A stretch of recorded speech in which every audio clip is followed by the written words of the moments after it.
আপনাদেরকে বলি, ঢাকা বিশ্ববিদ্যালয় নির্বাচনের সময় জুমা নামে একটা মেয়েকে দেখছেন না আপনারা? এই জুমা মেয়েটা নির্বাচনের আগে, ডাকসুর নির্বাচনের আগে শিবিরের প্যানেল থেকে সে নির্বাচন করেছে। নির্বাচনের আগে কি সে বোরকা পরতো? এখন ইদানিং তার কোনো ছবি টবি দেখছেন? দেখছেন তো? এখন বোরকা পরে না, এখন বোরকা পরে এবং হিজাব করে। তো জুমাকে জিজ্ঞেস করছে যে জুমা, তুমি যে আগে বোরকা পরতা না, এখন যে বোরকা পরো? জুমা বলছে যে আগে ভাল লাগতো না, এখন ভাল লাগে তাই। স্ট্রেট। এই যে ভালো লাগার পরিবেশটা, এটা তৈরি করার দেওয়ার দায়িত্ব হচ্ছে আমাদের। আপনি ধরেন এই যে এখানে এখন যারা বসে আছেন, আপনার যদি এখন মুখে থুতু আসে, আপনার চেয়ারের পাশে ফেলবেন না? ফেলবেন তো। কিন্তু আপনাদের যে কাউকে যদি ডাকা হয় এখানে যে ভাই যে কাশি আসছে, মুখে কফ আসছে, এই টেবিলের উপর ফেলায় যান, ফেলবেন? কেউ ফেলবেন? কারণ এইটা থুতু ফেলার পরিবেশ এখানে নাই। থুতু ফেলার পরিবেশটা আপনার ওখানে আছে। এরকম স্বচ্ছ সুন্দর পরিবেশ তৈরি করে দেওয়ার দায়িত্ব আমাদের। আর আমাদের মা বোনদের সিদ্ধান্ত, তারা তাদের মতো করে বোরকা পরবে কি পরবে না, এটা তাদের ব্যাপার। এবং আরেকটা কথা বলি, বলা হয় যে জামাত ইসলামী ক্ষমতায় গেলে মহিলাদেরকে কোনো কাজ করতে দিবে না। আপনি দেখেন রাসূলুল্লাহ সাল্লাল্লাহু আলাইহি ওয়াসাল্লামের প্রথম স্ত্রী কে? হযরত খাদিজা রাদিয়াল্লাহু তাআলা। তিনি কি ছিলেন? কি ছিলেন বলেন? ব্যবসায়ী ছিলেন। হযরত উমর রাদিয়াল্লাহু তাআলার সময় তিনি বাজার নিয়ন্ত্রণ করার জন্য একজন মহিলাকে দায়িত্ব দিয়েছিলেন। এই যে এখন যে আপনারা দেখেন না টেলিভিশনে, যে ফেসবুকে ইউটিউবে দেখেন, এই ভোক্তা অধিকারের লোকেরা এই দোকানে গিয়ে ওই দোকানে গিয়ে জরিমানা করতেছে। এই যে আমাদের আব্দুর রশিদ ভাই আছেন, আব্দুর রশিদ ভাই স্টার কাবাবে গিয়ে কখন কোনো দিন ধরছে কিনা জানি না, কিন্তু বিভিন্ন দোকানে গিয়ে ধরছে, বিভিন্ন দোকানে গিয়ে ধরছে যে এটা মানোত্তীর্ণ না, এটা ভেজাল, সুতরাং আপনাকে জরিমানা দিতে হবে। এই একই রকম কাজ হযরত উমর রাদিয়াল্লাহু তাআলা আনহু করার জন্য একজন মহিলাকে দায়িত্ব দিয়েছিলেন। তার নাম হচ্ছে শিফা বিনতে আব্দুর রহমান। শিফা বিনতে আব্দুর রহমানকে তিনি মদিনার বাজার নিয়ন্ত্রণের দায়িত্ব দিয়েছিলেন এবং তাকে বলেছিলেন যে আপনি বাজারে গিয়ে দেখবেন কেউ বাজারে কখনো কোনো খারাপ মাল আনে কিনা, ভোক্তাদেরকে ঠকায় কিনা, কোনো ওজনে কম দেয় কিনা, এগুলো দেখার দায়িত্ব আপনার। এবং শি ওয়াজ ভেরি ট্যালেন্টেড। তিনি অত্যন্ত মেধাবী ছিলেন, দূরদর্শী ছিলেন, চোখে তিনি দেখতে পারতেন, দেখলে বুঝতে পারতেন জিনিসটা কি। এবং তিনি সেই বাজার থেকে অনেক অসাধু ব্যবসায়ীদেরকে তিনি বাজার থেকে বের করে দিয়েছেন। তাহলে আপনি আমাকে বলেন, হযরত উমর রাদিয়াল্লাহু তাআলা আনহুর চেয়ে বড় খলিফা কি আমাদের জামাত ইসলামীর আমির এখন হতে পারবে? পারবে বলেন? উমর রাদিয়াল্লাহু তাআলা যে এক মহিলাকে যদি কাজ করার জন্য সুযোগ দেন, তাকে বাজারের প্রধান দায়িত্ব যদি তাকে দিতে পারেন, আমরা দিতে পারবো না? এটা ইসলাম সম্মত নয়? ডেফিনেট ইসলাম সম্মত। আমরা আমাদের আমির জামাত বলেছেন যে মহিলাদেরকে আমরা তাদের প্রকৃত অর্থেই নারীর যে মর্যাদা, সেই মর্যাদাটা আমরা নারীদের মতো করেই দিব। আমি একটা ঘটনা বলে আপনাদেরকে আমি আমার বক্তব্য শেষ করছি। আপনাদেরকে কষ্ট দিচ্ছি না তো? একটা ঘটনা বলে আমি শেষ করব। আমি তখন কানাডাতে পড়াশোনা করি। আমার ইউনিভার্সিটিতে আমাকে একটা অ্যাসাইনমেন্ট দিল। অ্যাসাইনমেন্ট হচ্ছে একটা বুক রিডিং। বইটার নাম হচ্ছে গডস কন্টিনেন্ট। এই গডস কন্টিনেন্ট বইটা ফিলিপস জেনসন, এই বইটা রাইটার। এত বড় মোটা বই, প্রায় 300 পৃষ্ঠার মতো। গডস কন্টিনেন্ট এই বইটা আমাকে বললেন আমার প্রফেসর জনাথন জে বঙ্ক। তিনি ক্রিশ্চিয়ানিটির একজন বিখ্যাত প্রফেসর। আমাদের ওই কোর্সের নাম ছিল ওয়ার্ল্ড ক্রিশ্চিয়ানিটি, মানে সারা পৃথিবীর কোথায় ক্রিশ্চিয়ানিটি কিভাবে পড়ায় সেই সংক্রান্ত কোর্স এটা। উনি আমাকে এই বইটা ইচ্ছা করে দিয়েছেন। এই বইটাতে 100 মার্কসের মধ্যে এই বইটার রিডিং এবং বইটা পড়া সেটার উপর লিখতে হবে এই বইটা কি বুঝলা, এবং ক্লাসে এসে উপস্থাপন করতে হবে। তাতে নম্বর ছিল 30। এবার আপনি বুঝেন কত বেশি মার্কস এই একটা বইয়ের মধ্যে। তো আমি এই বইটা, বিলিভ মি, এই বইটা পড়তে গিয়ে 1 পৃষ্ঠা পড়ার পরে আমি বসে থাকতে পারতাম না, দাঁড়ায় যেতাম। 1 পৃষ্ঠা পড়ে দাঁড়ায় যেতাম, সহ্য করতে পারতাম না। ইসলামের বিরুদ্ধে এই বইটার প্রত্যেকটা পৃষ্ঠায় পৃষ্ঠায় ইসলামের বিরুদ্ধে লেখা। এই বইটা আমাকে দিছে পড়তে। তো আমি এই বইটা পড়লাম। এই বইয়ের মধ্যে একটা ছোট্ট ঘটনা বলি, একটা ছোট্ট অংশ বলি বইটার মধ্যে। বইটার মধ্যে এক জায়গায় লেখা, মুসলমানরা মনে করে তাদের স্ত্রীদেরকে পিটানো এটা তাদের ধর্মীয় অধিকার। সত্য নাকি? এই বইটার মধ্যে লেখা। এবং ইন্টারেস্টিং হচ্ছে, এই বইটা সারা পৃথিবীতে খ্রিস্টানরা লক্ষ লক্ষ কপি, কমপক্ষে 30-35টা ভাষায় ট্রান্সলেট করে করে বিতরণ করে। এই বইটা আমাকে পড়তে দিচ্ছে। ওকে, আমি বইটা পড়া শেষ করে এটা রিভিউ লিখলাম। আমাকে তো ক্লাসে প্রেজেন্ট করতে হবে। আমি ক্লাসে দাঁড়াইছি। আমি কয়েকদিন ধরে শুধু মোনাজাত করতাম, আল্লাহ আমি একাই এই ক্লাসে একমাত্র মুসলমান, আর কেউ মুসলমান নাই। এই ক্লাসে আমাকে ইসলাম প্রেজেন্ট করতে হবে, আল্লাহ তুমি আমাকে সাহায্য করো। আমি ক্লাসে গেলাম।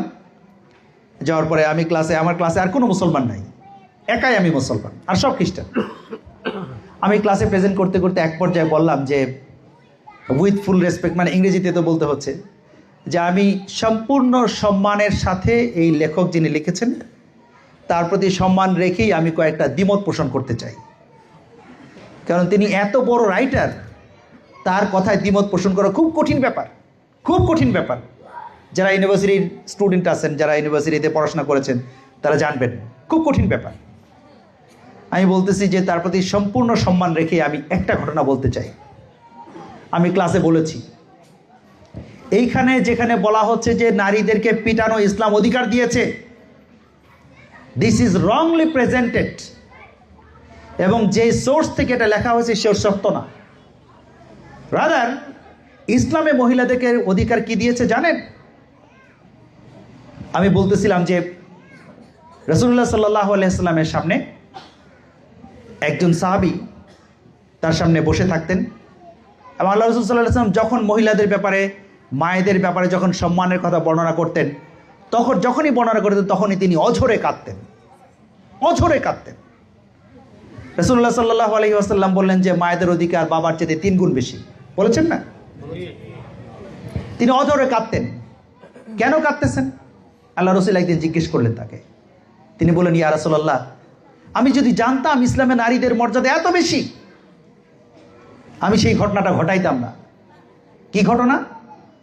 ঘটনাটা হচ্ছে যে আমি আমার ছোট্ট সন্তান, যার বয়স এখন তখনও 10 বছর, 10 থেকে 11 বছর, আমার মেয়েটা ফুটফুটে কন্যা আমার।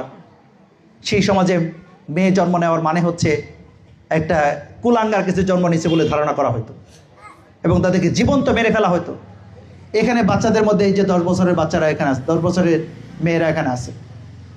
আমার মেয়েটার বয়স হচ্ছে 8 বছর। আমি তো জানি মেয়েদের প্রতি কি ভালোবাসা, কি দরদ। আমি গতকালকেও রাত 12টার সময় বাসায় ফিরছি, আমার মেয়ে আমাকে দেখে না, এই কারণে ঘুমায় গেছে। ভোরে ফজর নামাজে পড়ে যখন সে বুঝছে যে আমি আসছি বাসায়, সে ঘুম থেকে লাফ দিয়ে উঠে আমার গায়ের উপরে এসে পড়ছে। এটাই তো মেয়ে। এই মেয়েটাকে তিনি বললেন যে, ওই সাহাবী বলতেছেন, ইয়া রাসূলুল্লাহ, ইয়া রাসূলুল্লাহ, আমার 10 বছরের কন্যা সন্তানটাকে নিয়ে আমি আমার স্ত্রীকে বললাম যে ওকে সাজায় দাও, ওকে নিয়ে যাব। সাজিয়ে গুছিয়ে দেওয়া হলো, তাকে নিয়ে যাচ্ছি। মেয়ে কখনো আমার সামনে যায়, কখনো পিছনে পড়ে, দৌড়ায় দৌড়ায় আমার সাথে যাচ্ছে। আমার মেয়েটা মনে করেছে যে আমার সাথে আজকে বাবা আমাকে সাথে নিয়ে বেড়াতে যাচ্ছে। মরুভূমির মাঝখানে গিয়ে তার জন্য আমি একটা গর্ত করতেছিলাম। সেই গর্ত যখন আমি করছি, আমার মেয়েটাও আমার সাথে গর্ত করার কাজে হেল্প করছে। যখন এক পর্যায়ে পাথর পড়ে, তখন পাথর আমি তুলতেছি, সেও তুলতেছে।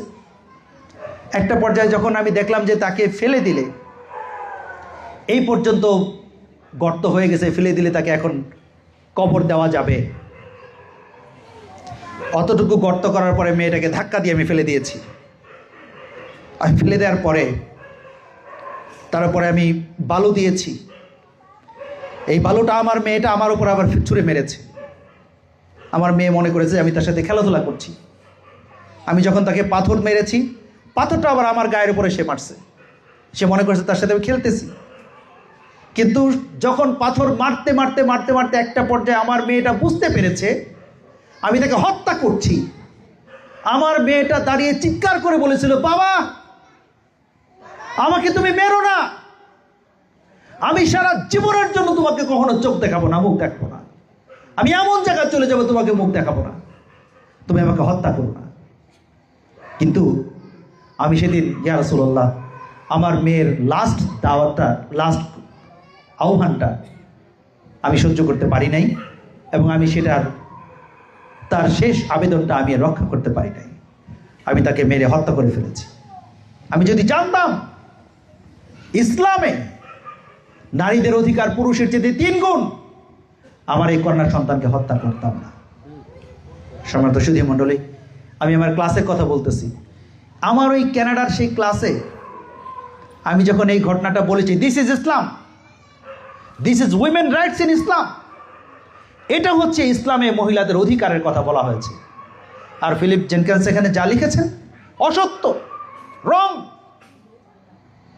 বিশ্বাস করেন আমার ক্লাসের প্রত্যেকটা ছাত্র সেদিন কেঁদেছে, এবং আমার প্রফেসর ক্লাস শেষে আমাকে এরকম পিঠ চাপড়াতেছে, বলতেছে, Zahid well done, you did very good job, অনেক ভালো করেছো।